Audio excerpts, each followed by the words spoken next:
Ana legendarny maşyn Hilux. New Bivaymaya maşyn ana şu. Nämeden dedi? Döwlen ok.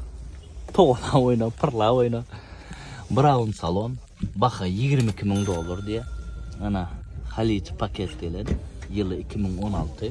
İkinci ayı. Mekanika. Bulan edil şuna avtomat amadır. 2 edilik motor. Na Hilux. Popularnystının esas sebäplerinden birem hiç döwlen okşumaşyn. Döwlen ýagdaýynda da gatan sadon gurt bolýar. Polny привод. Любой yerden geçse. Batanok Amerikada bir blogger alıp agdark gördü, parlak gördü.